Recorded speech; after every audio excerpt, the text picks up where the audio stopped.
సంవత్సరాలు అయిపోయింది, 2 సార్లు వాళ్ళకి అధికారం ఇచ్చినాం. అరే మొన్నటికి మొన్న పార్లమెంట్ లో మీరు పోటీ చేస్తే 0 వచ్చిందా మీకు ఇంకా ఇక్కడ ప్రజల మ్యాండేట్ అర్థమవుతలేదా? మళ్ళీ తెలంగాణ సెంటిమెంట్ రెచ్చగొట్టాలి, ఇక్కడ ఉన్న ఆంధ్రోళన రెచ్చగొట్టాలి, ఇక్కడ ఉన్న తెలంగాణ వాళ్ళని రెచ్చగొట్టాలి, ఇక్కడ ఈ పార్టీ ఉండకూడదు. ఎందుకు ఉండకూడదయ్యా? నిన్న మొన్న పెట్టిన పుట్టగొడుగుల పార్టీలు వస్తున్నాయి. ఈ తెలంగాణ గడ్డ మీద తెలుగుదేశం పార్టీ పుట్టింది. ఇక్కడ తెలుగుదేశం పార్టీ హిమాయత్ నగర్ నడి బొడ్డున పుట్టింది. ఇక్కడ పుట్టింది. తెలుగు వారి ఆత్మ గౌరవం గురించి పెట్టింది. మరి ఆత్మ గౌరవం పక్కన పెడితే ఎల్లిగాడొచ్చిండు, మల్లిగాని తిట్టిండు, మల్లిగాడొచ్చిండు, ఎల్లిగాని తిట్టిండు. ఏంద్రాబాయ్ అంటే వ్యక్తులు తిట్టుకున్నారు. బాగున్నది. రాష్ట్రాలను ఎందుకు ముడి పెడుతున్నారా బాయ్? మళ్ళీ తెలంగాణ అని ఎందుకు ముడి పెడుతున్నారా? తెలంగాణ వ్యక్తుల గురించి పంచాయతీ రాష్ట్రాలతో ఎందుకు ముడి పెడుతున్నారని నేనంటున్నా. ఈరోజు జనరేషన్ జెన్జియన్ నువ్వు మాట్లాడుతున్నవే, నీ పేరు తీసుడు కూడా వేస్ట్ అంటున్నా. జెన్జియన్ నువ్వు మాట్లాడుతున్నవే, జర్నలిస్టు ముసుగులో మీరు మాట్లాడుతున్నారే. నేను చెప్తున్నా విను. నువ్వు మాట్లాడితే భవిష్యత్తు గురించి మాట్లాడు, తెలంగాణ యువత భవిష్యత్తు గురించి మాట్లాడు, యువత గురించి మాట్లాడు, యువత సమస్యల గురించి మాట్లాడు.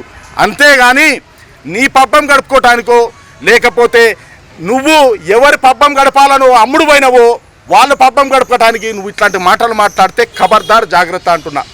తెలంగాణ పోలీసులకు మరి చంద్రబాబు నాయుడుకి ఎందుకు రక్షణ కల్పించాలి? అరే నువ్వు చదువుకున్నోనివా చదువుకోలేదా నాకైతే అర్థమైతలేదు.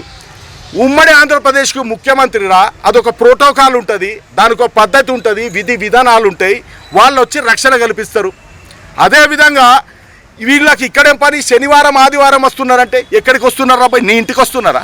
శనివారం ఆదివారం వాళ్ళ ఇంటికి పోతున్నారు, వాళ్ళ ఇంటికాడ పోయి వాళ్ళ కుటుంబంతో ఉంటున్నారు, వాళ్ళ వ్యక్తులను కలుసుకుంటున్నారు, వాళ్ళ ఇంట్లోతో టైం స్పెండ్ చేస్తున్నారు. మీకెవడు హక్కు ఇచ్చిండు? తెలంగాణకు రావద్దని మీకెవడు హక్కు ఇచ్చిండు? ఏమన్నంటే మాకు వాక్ స్వాతంత్రం అంటారు. వాక్ స్వాతంత్రం ఉండాలి.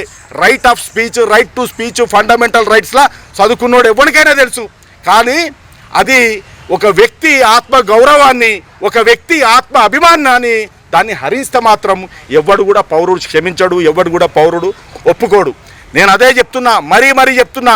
తిట్టాలంటే నేను కూడా 10 మంది 20 మంది జర్నలిస్టులు కానీ మిత్రులు కానీ ప్రెస్ వాళ్ళని కానీ పిలిచి మా పార్టీ తరఫున నేను కూడా తిట్టచ్చు. నేను తిట్టున్నాను, నువ్వు తిట్టుడు కాదు. ఇక్కడ రాష్ట్రాలతోటి ముడిపడి ఉన్న సమస్య అయిపోయింది. మిత్రులారా, ప్రజలు మ్యాండేట్ ఇస్తారు, ప్రజలు ఎవరిని కూర్చోబెట్టాలనే మ్యాండేట్ ఇస్తారు. అరే ఎవరింటికి పోయినా మీకే ప్రాబ్లం. ఇది నచ్చలే అంటే జనాలకు నచ్చలేదు. ప్రెస్ అంటేనే చూస్తేనే అరే వాడు తిడతారా, వీడిని తిడతారా, వీడు తిడతారా, వాడిని తిడతారా. ఇదా జర్నలిజం అంటే, ఇదా సంస్కారం, ఇదా భవిష్యత్తు.